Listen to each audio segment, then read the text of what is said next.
omuyimbi gwe bayita Olisha M yasobodde okuba ate nga aviirayo omukyala gwe bayita Ajati Kuluthum. Ajati Kuluthum ndowooza mumumanyi, Ajati Kuluthum muzaata. Omukyala oyo ennaku ezo yabadde alabirira mwana muwala gwe bayita Pretty Nicole.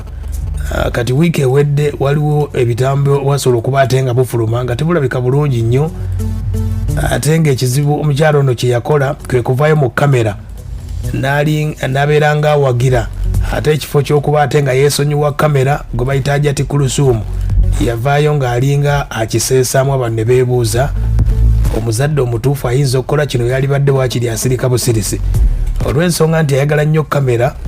Abawabuzi basobodde okuba nga nabo bazze mu kamera bamubuulire. Omuyimbi ono gwe bayita Olisha M yavuddeyo n'amutegeeza nti Ajati Kuluthum byokola ebisinga tebinyuma, naye ku nsonga ya Pretty Nicole walibadde osirika oba oliawo kamera n'ogireka, kubanga kamera bweyitirira ate oyokya. Amanya gange bampita Olisha M nga ndi muyimbi naye nga si kyekinneesesaawe. Olwaleero ndi munyiivu nnyo ng'omukyala, ng'omuzadde, era nga njagala kuwabulamuko katono, kayinza okuba nkatono naye ka makulu ku mukyala Ajati Kuluthum. Bigenda mu maaso byonna omwana ono byakoze Pretty Nicole afulubalabye ez'obutambi bwe bulabise bufulumye tubulabye.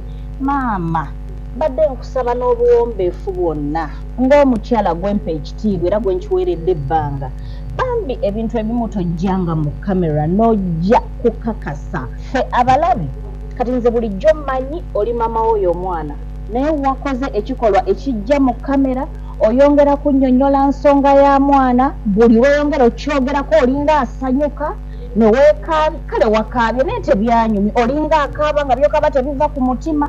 Kansooka embuzeemu Ajati Kuluthum, singa gw'ozaala Pretty Nicole nga gwe muzaalira ddala eri maama we omutuufu, osobola okujja mu kamera ng'omwana wo afunye obuzibu.